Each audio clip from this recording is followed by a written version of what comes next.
Every lottery ticket purchase keeps education in our state moving forward. In fact, the lottery has raised more than $200 million for state school buses to get our students to school safely every day. Then, the lottery helps those students go even further in their education by funding the Life, Hope, and Palmetto Fellow Scholarships. So remember, when you play the lottery, you're keeping South Carolina students on the road to success. Learn more at sceducationlottery.com/betteryou.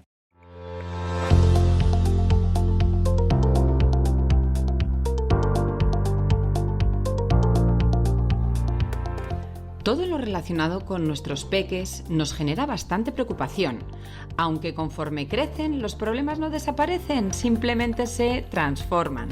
Hola, soy Yolanda Velaz, enfermera de pediatría y prevención, divulgadora sanitaria y fundadora de la plataforma de ayuda integral a la maternidad Nadie como Mamá. Bienvenida a esta nueva temporada del podcast de Nadie como Mamá, un podcast dedicado a todas las mamás y futuras mamás, donde podrás encontrar información que comienza en el deseo de ser madre, el embarazo, parto, posparto y crianza de nuestros peques. Un podcast que puedes escuchar en iVoox, Spreaker, Spotify, Apple Podcast y Google Podcast.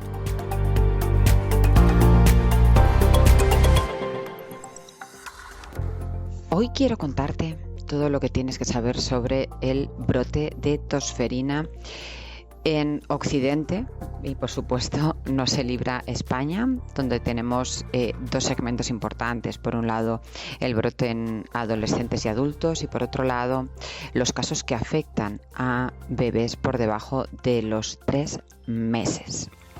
La tosferina está causada por Bordetella pertussis o Bordetella parapertussis y es altamente contagiosa y afecta al tracto respiratorio. Aunque otras especies del género Bordetella y varios virus pueden provocar cuadros clínicos similares, son menos severos y de menor duración. La tosferina muestra patrones endémicos con epidemias cíclicas cada 3-5 años más o menos, concentrándose principalmente en primavera y en principios de verano, aunque, como os voy a contar hoy, este año hemos visto un aumento de casos significativos en España en los meses de invierno. Y sobre todo pues, se han destacado brotes en entornos escolares. La primera vacuna contra la tosferina se introdujo hace más de un siglo. Fue en la década de 1940 cuando se lograron avances significativos, reduciendo drásticamente la morbilidad y mortalidad asociada a esta enfermedad.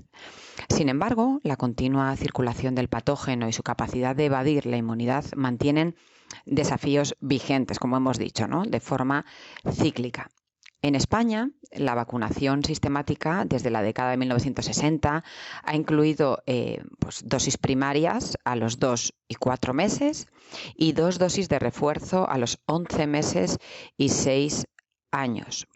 Desde 2015, las embarazadas reciben también una vacunación de TPA a partir de la semana 27 de gestación con altas tasas de cobertura.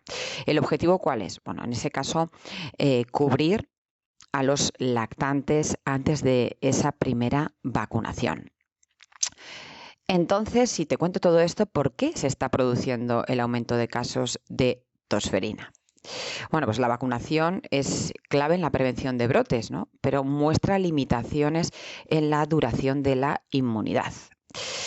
La vacuna celular, que es la que se utiliza actualmente, presenta una inmunidad menos duradera y eficaz comparada con la vacuna de célula entera, lo que contribuye a la alta incidencia entre adolescentes.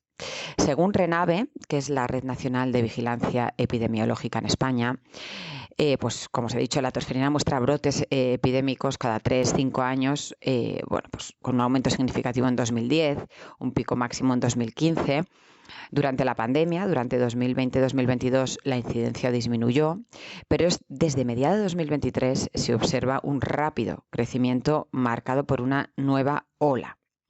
De hecho, pues en 2024 hasta abril pues se notificaron prácticamente 10.000 casos de tosferina con una incidencia estimada de 81,3 casos por 100.000 habitantes y la tasa de hospitalización pues fue de un 3,8%. ¿Y a quién está afectando?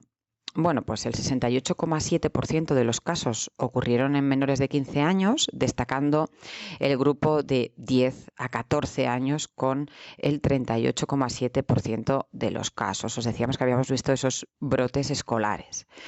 Luego también tenemos casos en menores de 2 años. Tenemos 534. Fueron reportados, de esos casos fueron reportados en menores de 2 años y el 71,7% de esos casos en menores de 1 año. Entonces, si cogemos desde octubre de 2023, bueno, pues se han notificado 11.175 casos, con un aumento muy importante desde enero. O sea, hemos visto en estos meses de invierno de 2024 un aumento importantísimo en la tosferina. ¿Y qué podemos concluir después de decirte todo esto, no? Bueno, pues que la pandemia evidentemente disminuyó la incidencia drásticamente, se redujo el contacto entre personas, aumentamos esas medidas de prevención, con lo que, como es altamente contagiosa, el hecho de llevar mascarilla, no tener tanto contacto con el resto de personas, hizo que se redujese considerablemente. Pero desde mediados de 2023, pues ha ido aumentando notablemente y bueno, y en enero de 2024, pues ha aumentado muchísimo. Hemos visto también una distribución estacional distinta. Decíamos, ¿no?, que era más para meses de primavera-verano y lo que hemos visto es que han aumentado muchísimo los casos en los meses fríos de 2024. Sí que es importante decir que la mayoría de los casos son leves, con una baja proporción de hospitalizaciones. Pero bueno, pues también ha habido defunciones, ¿no? Que es verdad que habitualmente son en pacientes con condiciones médicas subyacentes, pero bueno, por desgracia ya hablamos de ello porque tuvimos el caso del fallecimiento de un lactante que su madre no se había vacunado de tosferina y no tenía esos anticuerpos, bueno, pues que les vienen fenomenal hasta los 2 meses que ya podemos vacunarles. ¿Y cuál es la causa principal del aumento de casos de tosferina en España desde 2023? Bueno, pues el incremento está relacionado con cambios en la dinámica de transmisión y periodos de baja cobertura vacunal en ciertos grupos. ¿Y qué podemos hacer, ¿no?, para controlar esta epidemia de tosferina? Bueno, pues está fortaleciendo la vigilancia epidemiológica y promoviendo la vacunación, especialmente en grupos de riesgo y mujeres embarazadas. ¿Y cómo afecta la vacunación de las embarazadas a la incidencia de la tosferina en lactantes? Bueno, pues como ya os expliqué en un podcast anterior, la vacunación prenatal reduce significativamente el riesgo de transmisión materno-infantil de la tosferina.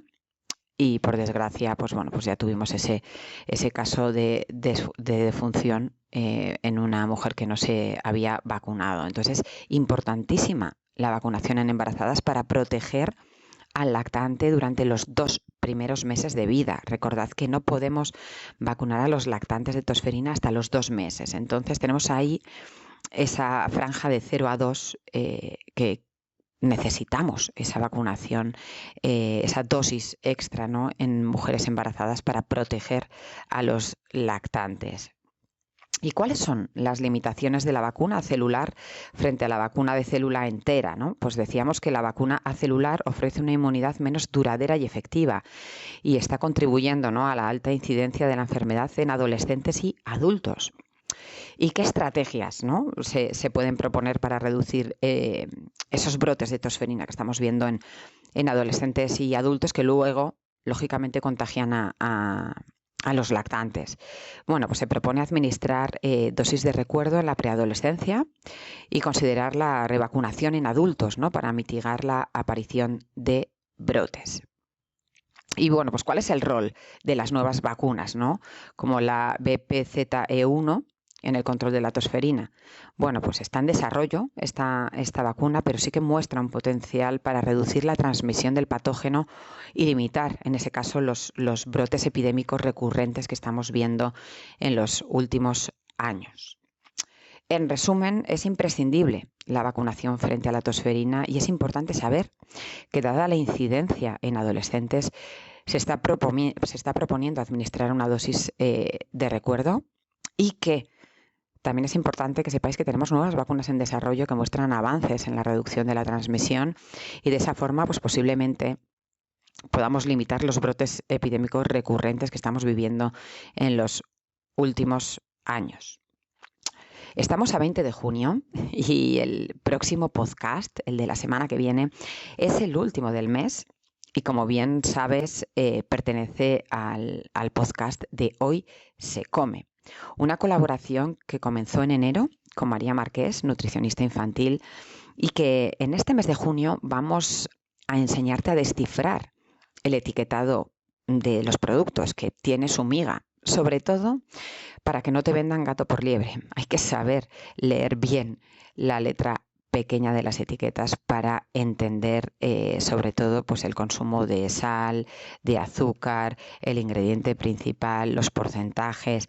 Ya veréis que con unos simples tips y consejos vais a ser capaces, ¿no?, de encontrar dónde está el gazapo, ¿no? O por qué me pone 0% azúcares añadidos y luego el azúcar está en algún lado. Bueno, pues todo eso os lo vamos a descifrar en el podcast de la semana que viene. Recordarte que en verano no habrá podcast todos los jueves, pero sí mantenemos el último podcast del mes, que en este caso será el 25 de julio y el 29 de agosto. Que ya sabes que los podcasts de Hoy se come los puedes escuchar en las principales plataformas de podcast, y además puedes verlo en YouTube. Y para encontrar más información sobre el podcast de Hoy se come, puedes acceder a www.podcasthoysecome.com. Y hasta aquí el podcast de hoy. Recuerda que tienes más de 150 podcasts que te ayudarán en la bonita pero a veces dura tarea de la maternidad y crianza de nuestros peques.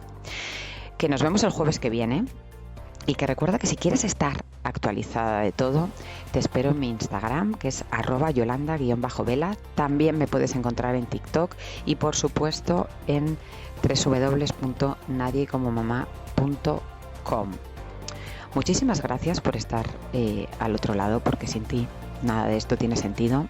Disfruta del verano, coge fuerzas para la próxima temporada, que cuando llegue septiembre comenzaremos otra vez con ese podcast semanal. Y por supuesto te mando un abrazo enorme.